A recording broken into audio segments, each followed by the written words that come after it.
नमस्कार दोस्तों। हिंदी फिल्मों में आउटसाइडर की बात करूंगा। हिंदी फिल्मों में आउटसाइडर की बात यहाँ आने के बाद से मुंबई की फिल्म इंडस्ट्री में एक्टिव होने के बाद मैं खुद बिहार से आता हूँ। वैसे यहाँ जब मैं आया था तो चीन से लौटा था मैं, और फिर मुंबई में मैंने काम शुरू किया था और लगभग 7-8 सालों तक फ्रीलांसिंग करने के बाद से फिल्म पत्रकारिता से जुड़ा। यहाँ आने के बाद से मैंने महसूस किया, सबसे पहले तो हिंदी का पत्रकार, मुंबई की फिल्म जर्नलिज्म में हिंदी का पत्रकार भी आउटसाइडर ही होता है। जर्नलिज्म, फिल्म जर्नलिज्म में यहाँ के स्टार सिस्टम में और यहाँ के जो बड़े घरानों के प्रोडक्शन हाउस हैं, तब खास करके जब मैं 98-99 में एक्टिव हो रहा था, उस समय यह स्थिति थी कि हिंदी पत्रकारों को कोई तवज्जो नहीं दी जाती थी। हिंदी पत्रकारों के साथ सौतेला व्यवहार होता था। आज भी होता है, आज भी थोड़े अलग रूप में होता है, लेकिन अब ये है कि हिंदी मीडिया का जिस तरीके से प्रसार हुआ है और इनकी जो पहुंच है, इससे वे थोड़े से सहमे रहते हैं और फिर चाहते हैं कि इसका भी इस्तेमाल हो जाना चाहिए, तो वे आ जाते हैं, उनको बुलाते हैं, उनको सम्मान भी देते हैं और इंटरव्यूज़ भी देते हैं। मैं जब प्रवेश कर रहा था उस समय मैं दैनिक जागरण का प्रतिनिधि होकर के आया था, और तब ये स्थिति थी कि लोग पूछते थे, भाई क्या होता है, हिंदी वालों को क्यों इंटरव्यू देना, हिंदी वालों से क्या बात होती, उनसे क्या बातें करना, और ये लोग क्या बात करेंगे। पता चला कि लंबे समय तक हिंदी पत्रकारिता में जो लोग मुंबई में एक्टिव थे या जो लोग यहाँ से लिखते थे विभिन्न पत्र पत्रिकाओं के लिए, वे कुछ नामालूम से चेहरे थे और उनकी ऐसी कोई ख़ास पहचान भी नहीं थी और वे कोशिश भी नहीं करते थे। एक बहुत बड़ी जमात ऐसी थी जो अंग्रेज़ी में छपी चीज़ों को उल्टा करके हिंदी में प्रकाशित कर दिया करती थी, और यह सिलसिला बाद में भी चलता रहा, काफ़ी समय तक चलता रहा। अभी भी कुछ लोग ऐसा यही काम करते हैं जो बग़ैर किसी फिल्म स्टार से मिले उसका इंटरव्यू कर देते हैं और यूँ बयान करते हैं उसमें कि जैसे किसी फिल्म स्टार ने उन्हें बुलाया होगा, ख़ास आमंत्रित किया होगा, अपने घर में बिठाया होगा और फिर सारी बातें की होंगी, जबकि सच्चाई कुछ और होती है। उस स्थिति में जब मैंने यहाँ काम शुरू किया एक आउटसाइडर की तरह, तो मैंने देखा कि न सिर्फ पत्रकार बल्कि हिंदी बेल्ट से आए लोग, हिंदी बेल्ट से आए कलाकार, उनके प्रति भी इनका रवैया बहुत सौहार्दपूर्ण नहीं है, और जो एक तरीका है थोड़ा इनको दूर रखो, इन्हें पास मत आने दो, ये रवैया इनका लगातार चलता रहता था। इस रवैये की वजह से मैंने महसूस किया, और इस बात को फिर मैंने एक खुद जूझते हुए इन चीज़ों से और ख़ुद को समझने की कोशिश करते हुए मैंने पहला एक लेख लिखा था लगभग 18-20 साल पहले कि हिंदी प्रदेशों से क्यों नहीं आते हीरो। आप गौर करें पिछले 100 सालों के इतिहास में कि हिंदी प्रदेशों से और हिंदी फिल्मों में आए हुए कितने ऐसे नायक या नायिकाएं हैं जिनका नाम आप गिना सकते हैं। बहुत कम होंगे, दर्जन भर भी नहीं हो पाएंगे, जबकि हम सभी जानते हैं कि हिंदी फिल्म इंडस्ट्री हिंदी में फिल्में बनाती है, यहाँ संवाद हिंदी में लिखे जाते हैं, बाकी फिल्मों की योजना हिंदी में बनती है, लेकिन ये सारा काम अंग्रेज़ी की मीडियम से आजकल बहुत ज़्यादा होने लगा है। और पहले भी नायकों के तौर पर, खास करके मुख्य कलाकारों के तौर पर, हिंदी इलाके के लोगों को नहीं चुना जाता था। इसमें थोड़ी हमारी अपनी सामाजिक दिक्कत भी थी, हमारी अपनी समस्याएं थी हिंदी प्रदेशों की, जहाँ पे फिल्मों को हमेशा वर्जित और अवांछनीय माना गया और फिल्मों में जाने के इच्छुक प्रतिभाओं को हमेशा हतोत्साहित किया गया। और माना जाता था कि हिंदी फिल्म इंडस्ट्री बहुत ही बुरी जगह है, वहाँ नहीं जाना चाहिए। इस रवैये की वजह से बहुत सारी दिक्कतें हुई शुरू में, और धीरे धीरे आप देखेंगे कि जब हिंदी फिल्मों का विकास हुआ, अब जिसमें बोलती फिल्में आईं, बोलती फिल्मों के आने के बाद से हिंदी का अपना एक स्वरूप आकार लेना शुरू करता है। उस समय मुख्य रूप से 3 फिल्म इंडस्ट्री यहाँ पे काफ़ी एक्टिव थी। एक तो कलकत्ता में थी, जो मदान और न्यू थिएटर्स वगैरह के लोग थे, वहाँ स्टूडियो के तौर पर काम कर रहे थे।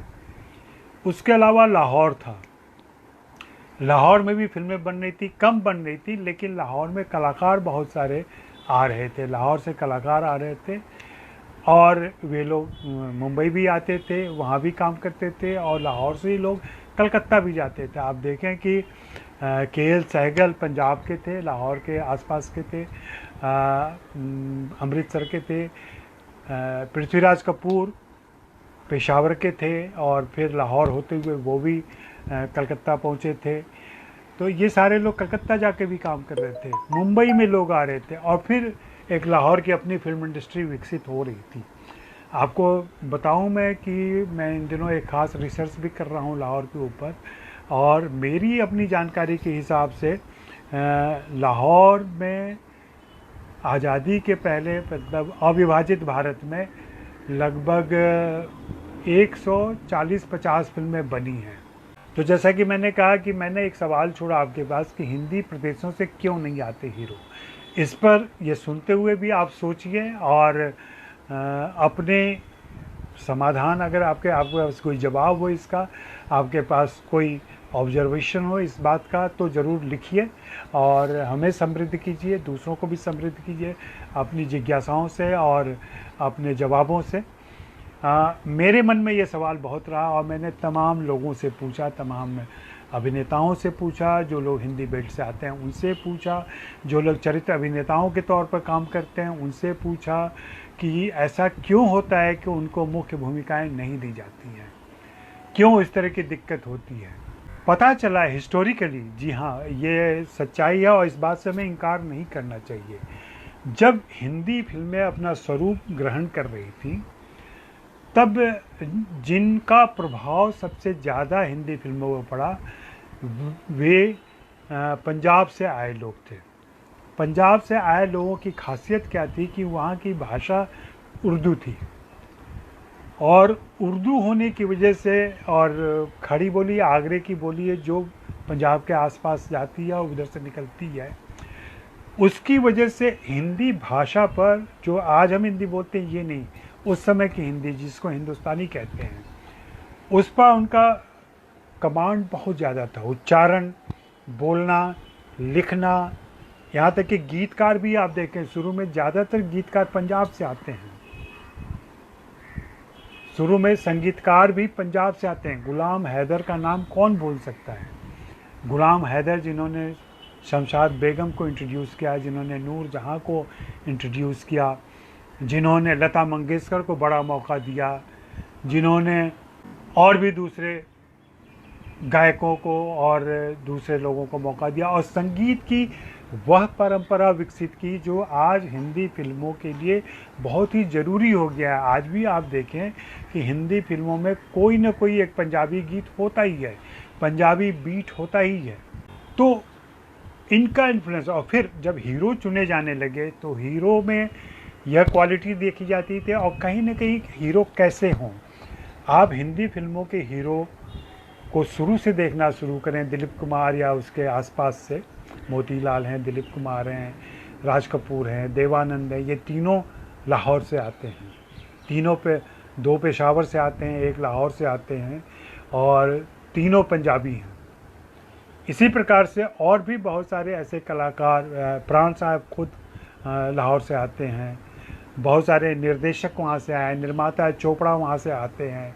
तो ये पूरी जमात वहाँ से, पार्टीशन के बाद तो सारे लोग आ गए यहाँ पे, और यहाँ आने के बाद एक समूह के तौर पर, एक जाति के तौर पर पंजाबी लॉबी ने, पंजाबी लोगों ने बहुत ज़बरदस्त तरीके से हिंदी फिल्मों को प्रभावित किया, और उन्होंने कब्जा भी किया, इसको कब्जा किया। और उन्होंने हिंदी फिल्मों की छवि बनाई कि हिंदी फिल्मों के नायक किस तरीके के होंगे। तो उन नायकों को देखिए आप, हिंदी फिल्मों के नायकों को, और शुरू में और जिस ढंग के कलाकार चुने जाते रहे उनको भी देखिए, तो आप पाएंगे कि उन कलाकारों का गौरवर्ण का होना ज़रूरी होता है। उन कलाकारों के चेहरों पर गौर कीजिए तो वो उन्नत ललाट, सुतमा नाक, नीली आँखें, ये सब कुछ गुण थे जो हीरो में माने जाते थे।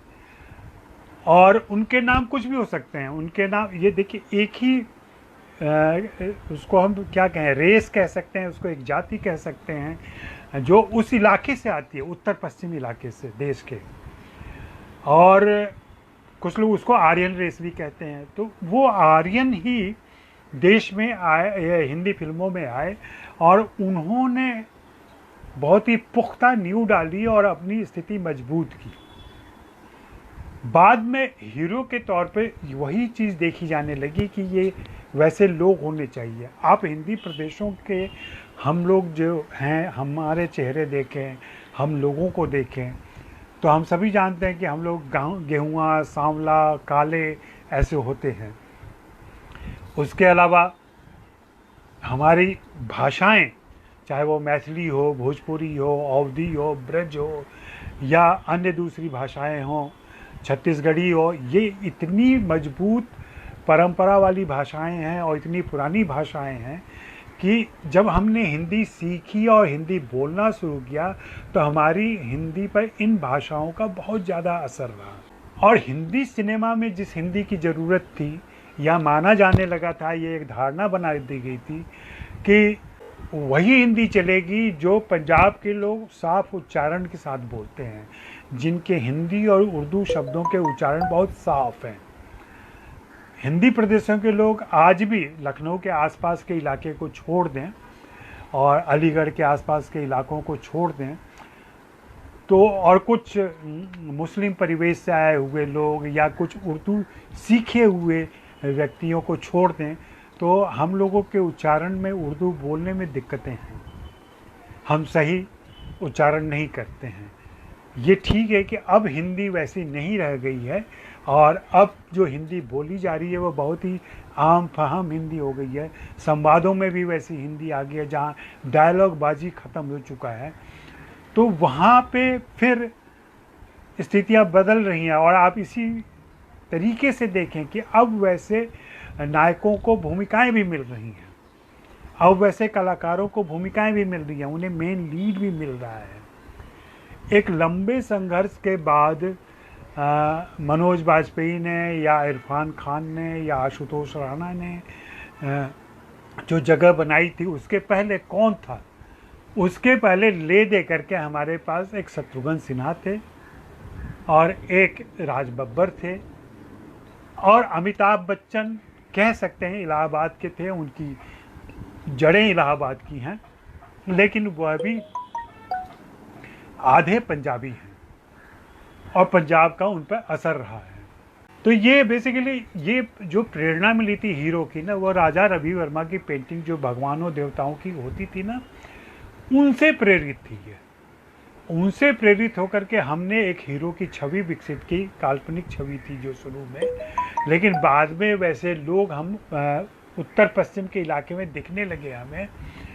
मैं बात कर रहा था आउटसाइडर की, तो वहाँ ये आउटसाइडर जो लोग आ गए यहाँ पे और जो यहाँ काम करने लगे, सिर्फ इनसाइडर का मतलब सिर्फ यही मत समझें कि जो लोग फिल्मी परिवारों से हैं उन्हीं के बच्चे इनसाइडर माने जाएंगे। इनसाइडर को थोड़ा व्यापक अर्थ देना पड़ेगा। इनसाइडर वहाँ वो लोग भी हैं जो उत्तर पश्चिम इलाके से आते हैं, जिनके नाम खान हो सकते हैं, खुराना हो सकते हैं, खन्ना हो सकते हैं, चोपड़ा हो सकते हैं, कुछ भी हो सकता है, कपूर हो सकते हैं, लेकिन हैं ये लगभग एक ही आसपास के लोग। तो हिंदी फिल्मों में भी आप गौर करें, जब भी हीरो का चुनाव होता है तो ऐसे ही लोगों को चुना जाता है। अब ये अलग बात है कि चूँकि एक्टिंग की दशा दिशा भी बदली है, एक्टिंग का प्रकार बदला है, एक्टिंग की शैली बदली है और अब प्रशिक्षित अभिनेताओं की, प्रशिक्षित कलाकारों की ज़रूरत महसूस होने लगी है। नहीं तो पहले प्रशिक्षित कलाकारों की तरफ ज़्यादा ध्यान में नहीं दिया जाता था। शुरू में एफटीआई से बच्चे कुछ पढ़ के आए, फिर बाद में एनएसडी से आए, फिर बीएनए से आए, फिर चंडीगढ़ से आए, फिर शिमला से आए। हर जगह ये जो ड्रामा इंस्टीट्यूट हैं वहाँ से पढ़ के लोग आए। मध्य प्रदेश से आए, भारत भवन से काफ़ी लोग यहाँ पहुँचे। इन लोगों ने दस्तक देनी शुरू की। ज़रूरी नहीं है कि इनके दस्तक से इनको जगह मिल ही गई, लेकिन सभी के कहने एक सामूहिक दस्तक हिंदी फिल्म इंडस्ट्री के दरवाजे पर पड़ रही है पिछले 2-3 दशकों से। उसकी वजह से क्या हुआ कि इनके दरवाजे थोड़े से खुले और कुछ लोगों को काम मिला।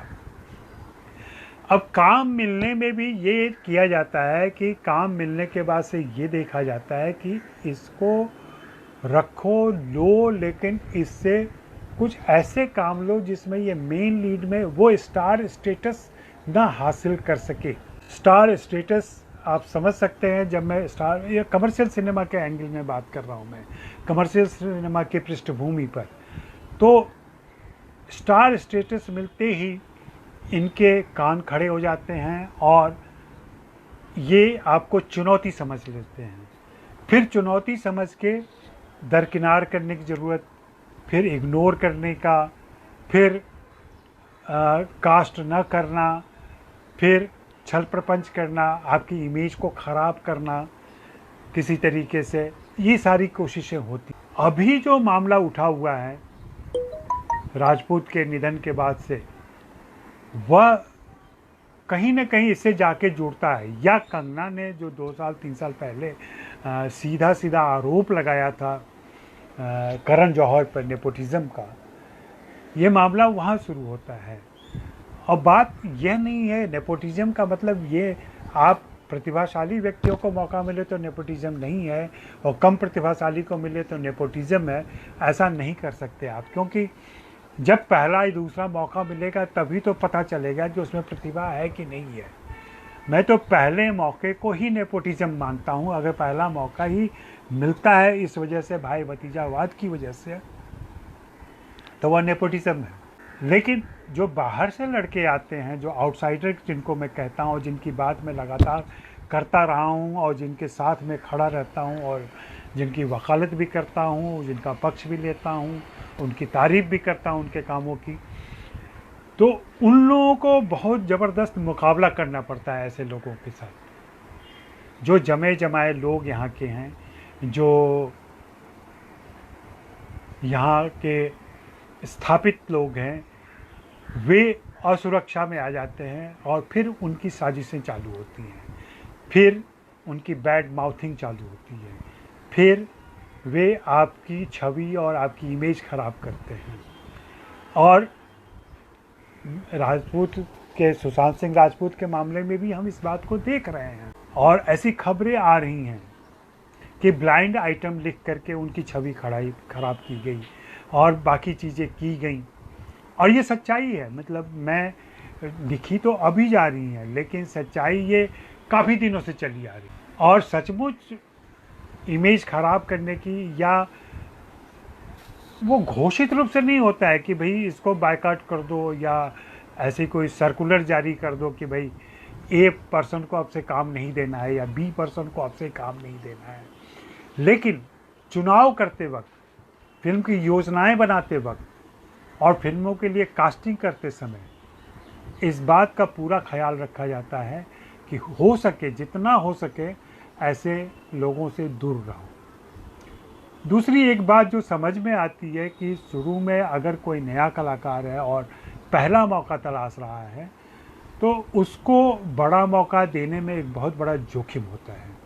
अब यह जोखिम धीरे धीरे कम हुआ है क्योंकि अब लोगों के ये समझ में आ गया है, लोग देखने भी लगे हैं। आपके पास दूसरे तरीके हैं जहाँ से आप अपनी शो केसिंग कर सकते हैं, वेब सीरीज़ के थ्रू आ सकते हैं, टीवी सीरियल के थ्रू आ सकते हैं।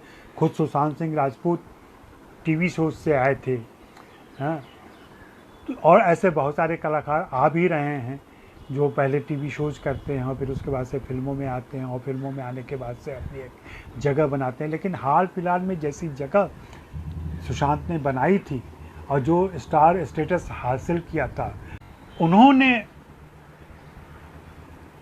वह स्टेटस हासिल कर लिया था कि जो कमर्शियल फिल्मों के स्टार होते हैं उनके समकक्ष आ चुके थे।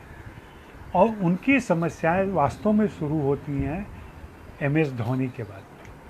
MS धोनी ने जिस तरीके से बिजनेस किया और जिस खूबसूरती के साथ वहाँ तक फिल्म पहुँची, खुद पहुँची, ऐसा नहीं था कि उसके लिए कुछ अलग से बहुत प्रचार प्रसार किया गया था। हाँ, धोनी थे उसमें और धोनी जीवित हैं अभी, किंवदंती हैं धोनी के जीवन को बहुत सारे लोग जानना और देखना चाहते थे, यह तो दर्शकों की जिज्ञासा थी। लेकिन जिस तरीके से उसको हाथों हाथ दर्शकों ने लिया और जो कमाई दी फिल्म को, उससे सुशांत का स्टेटस काफ़ी बढ़ गया।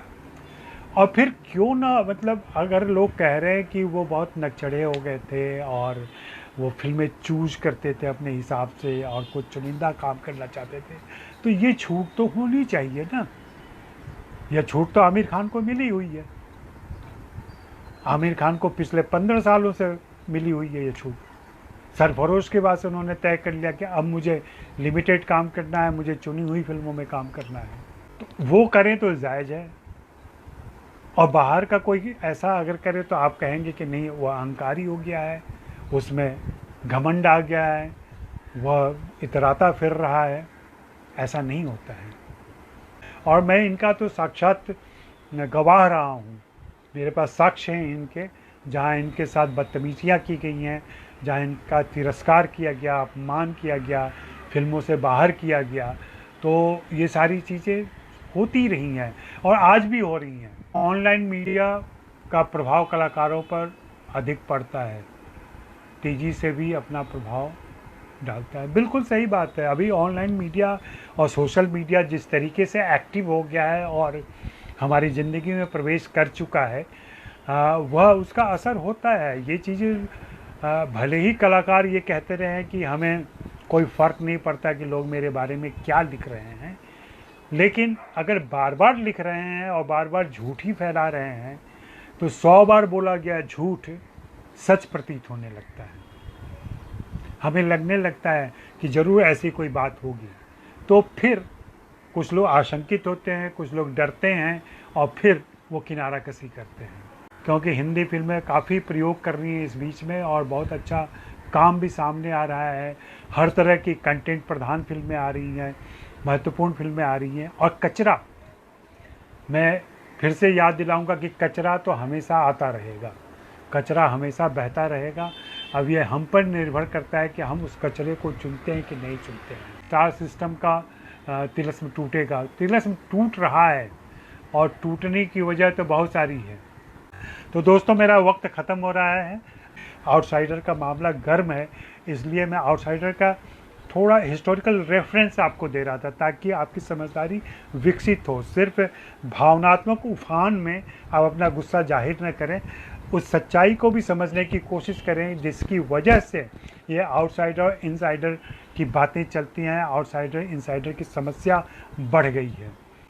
तो आप सभी का शुक्रिया जो लोग यहाँ आ पाए, और उन सभी का शुक्रिया रहेगा जो बाद में भी आएंगे और अपनी सवाल रखेंगे, अपनी बातें करेंगे। हालांकि अभी लोगों की संख्या बढ़ती जा रही है। फ़िलहाल आप सभी से आग्रह है कि अगर कोई जिज्ञासा हो, अगर कोई बात हो या मेरी बात पर आप सोच रहे हो, या जो प्रश्न मैंने यहाँ रखा कि हिंदी प्रदेशों से क्यों नहीं आते हीरो, उस पर अपनी कोई बात कहना चाहते हो तो वह भी आप यहाँ रखें। शुक्रिया, मेहरबानी।